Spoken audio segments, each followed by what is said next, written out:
By the time the crew drills the well to final depth, it usually has several strings of casing in it. These strings are called conductor casing, surface casing, intermediate casing, and production casing. Notice that the cased well looks something like a telescope pulled out to full length. That is, as the crew drills the well deeper, the size of the hole and the size of the casing gets smaller in diameter. Almost always, the drilling contractor cannot begin drilling at the surface and go all the way to total depth in one step. For one thing, formations near the surface tend to crumble and cave in easily, so conductor casing prevents cave-ins. For another thing, formations near the surface may also hold fresh water that the well cannot contaminate. So surface casing protects freshwater zones. For still another thing, deep formations are sometimes so-called troublesome formations. That is, they can be drilled by adjusting the properties of the drilling mud, but, once drilled, need to be sealed off to prevent problems in drilling the deeper portions of the well. So, intermediate casing seals off troublesome zones. Sometimes deep wells require more than one intermediate casing string. Finally, once the producing zone is drilled, it needs to be protected and sealed, so production casing isolates the producing zone. The first string of casing is the conductor casing. The hole drilled for it is pretty big, often as much as 36 inches or more, almost a meter in diameter. The conductor hole has to start out pretty big because as drilling goes on, the hole's diameter decreases. In some cases, the rig will hammer the conductor casing in place if the ground near the surface is really soft. If the conductor hole is drilled, the casing is cemented in it. Using a bit whose diameter is small enough to easily go inside the conductor casing, the rig drills the hole below the conductor to a prescribed depth. The diameter of the surface hole can still be relatively large, say 17 inches, over 400 millimeters or even more. The surface hole's depth is usually set by regulatory agencies. They require that the surface hole be drilled through all freshwater zones, and that surface casing be set and cemented to protect the zones from damage by additional drilling operations. This depth could be from hundreds to thousands of feet or meters. Normally, crew members nipple up or connect the BOPs to the surface casing at the wellhead. So this casing must be strong enough to support the BOP stack. In addition, it has to withstand the gas or fluid pressures the well may encounter. Surface casing also has to be strong enough to support the additional casing strings hung inside of it. To drill the intermediate hole, the operator chooses a still smaller in diameter bit, which easily fits inside the surface casing. A bit of about 12 inches, or 300 millimeters in diameter, is one example of the size. Intermediate casing is also cemented into place to seal off troublesome formations, like lost circulation zones or abnormally pressured zones. It is often the longest section of casing in the well. Also, the crew connects or nipples up the BOPs to the top of the intermediate casing by using an adapter and casing head, or a drilling spool, which is stacked on or connected to the top of the surface casing wellhead. It therefore anchors the BOPs for the drilling that comes later. Remember that the crew has to nipple up a stack of BOPs to each string of casing that is run into the well. First, they nipple up on the surface casing, then on the intermediate casing, and finally on the production casing. To drill to final depth below the intermediate casing, the rig owner selects a bit whose diameter is small enough to fit inside the intermediate casing, say from 8 to 10 inches, or 200 to 250 millimeters. This part of the hole penetrates the producing zone. When cemented in place, production casing seals off the producing zone and readies it for production. Production casing also houses and protects the tubing and other equipment used to produce the well. The operator usually perforates, puts holes in this casing when the well is completed or ready for work to begin. Well completion is the term describing the activities and methods of preparing the well for production of oil and gas. Oil and gas flow into the well through the perforations. Sometimes well owners run liners instead of casing into the well. A liner is a shortened string of casing used to case the smaller open hole section below an existing casing string in the hole. It's just like casing, except that a liner does not run all the way to the surface.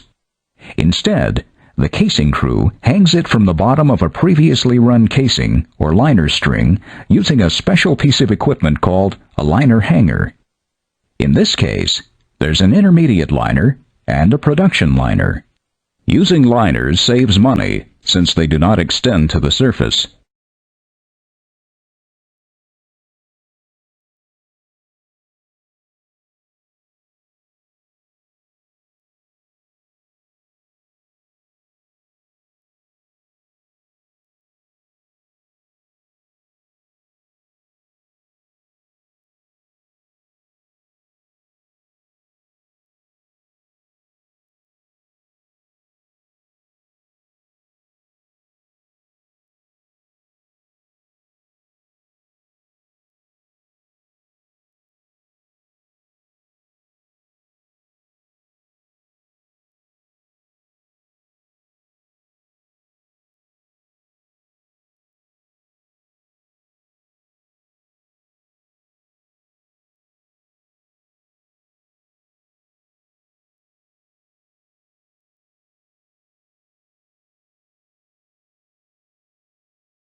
Second flag!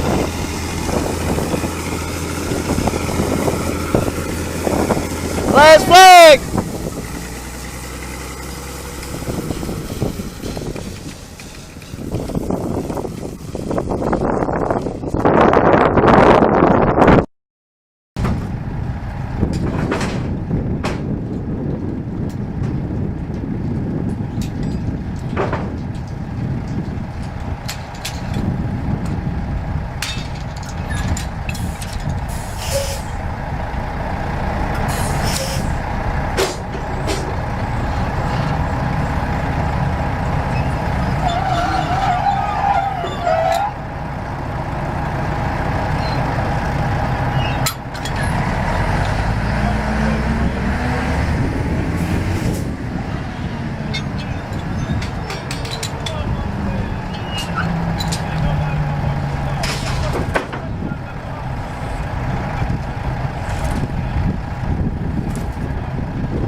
Deep underground lie stores of once inaccessible natural gas. This gas was likely formed over millions of years as layers of decaying organisms were exposed to intense heat and pressure under the Earth's crust. There's a technology called hydraulic fracturing, or fracking, that can extract this natural gas, potentially powering us for decades to come. So how does fracking work, and why is it a source of such heated controversy? A fracking site can be anywhere with natural gas, from a remote desert to several hundred feet from your backyard. It starts out with a long vertical hole, known as a well bore, drilled down through layers of sediment. When the well reaches 2,500 to 3,000 meters, it's at its kickoff point, where it can begin the process of horizontal drilling. It turns 90 degrees and extends horizontally for about 1.5 kilometers through a compressed, black layer called the shale rock formation. A specialized perforating gun is then lowered and fired, creating a series of small, inch-long holes that burst through the well's casing into the rock layer. About 3 to 4 months after the initial drilling, the well is ready for fracking to begin. Fracking fluid is pumped down into the well at a pressure so high it cracks the shale rock, creating fractures through which the trapped gas and oil can escape. The fluid itself is more than 90% water. The rest is made up of concentrated chemical additives. These vary depending on the specific characteristics of the fracking site, but usually fall into 3 categories. Acids for clearing debris and dissolving minerals, friction-reducing compounds to create a slippery form of water known as slick water, and disinfectant to prevent bacteria growth. Sand or clay is also mixed into the water to prop open the fissures so the gas and oil can keep leaking out even after the pressure is released. It's estimated that all of fracking's intense pumping and flushing uses an average of 3 to 6 million gallons of water per well. That's actually not a lot compared to agriculture, power plants, or even golf course maintenance, but it can have a notable impact on local water supply. And disposing of used fracking water is also an issue. Along with the trapped gas that's pumped up to the surface, millions of gallons of flowback liquid come gushing up. This liquid, containing contaminants like radioactive material, salts, heavy metals, and hydrocarbons, needs to be stored and disposed of. That's usually done in pits on site, in deep wells, or off-site at water treatment facilities. Another option is to recycle the flowback liquid, but the recycling process can actually increase levels of contamination since the water is more toxic with each use. Wells are typically encased in steel and cement to prevent contaminants from leaking into groundwater. But any negligence or fracking-related accidents can have devastating effects. Fracturing directly into underground water, hazardous underground seepage and leakage, and inadequate treatment and disposal of highly toxic wastewater can potentially contaminate drinking water around a fracking site. There's also concern about the threat of earthquakes and damaged infrastructure from pressure and wastewater injection. Links between fracking and increased seismic activity leave unresolved questions about long-term pressure imbalances that might be happening deep beneath our feet. Fracking's biggest controversy, though, is happening above the ground. The general consensus is that burning natural gas is better for the environment than burning coal, since the gas collected from fracking emits only half the carbon dioxide as coal per unit of energy. The pollution caused by the fracking itself, though, isn't negligible. Methane that leaks out during the drilling and pumping process is many times more potent than carbon dioxide as a greenhouse gas. Some scientists argue that methane eventually dissipates, so has a relatively low long-term impact. But a greater question hangs in the air. Does fracking take time, money, and research away from the development of cleaner, renewable energy sources? Natural gas is non-renewable, and the short-run economic interests supporting fracking may fall short in the face of global climate change. Experts are still examining fracking's overarching effects. Although modern fracking has been around since the 1940s, it's boomed in the last few decades as other sources of natural gas decrease, the costs of non-renewable energies rise, and cutting-edge technologies make it so accessible. But many countries and regions have already banned fracking in response to environmental concerns. It's undeniable that fracking has reshaped the energy landscape around the world. But for what long-term benefit, and at what cost?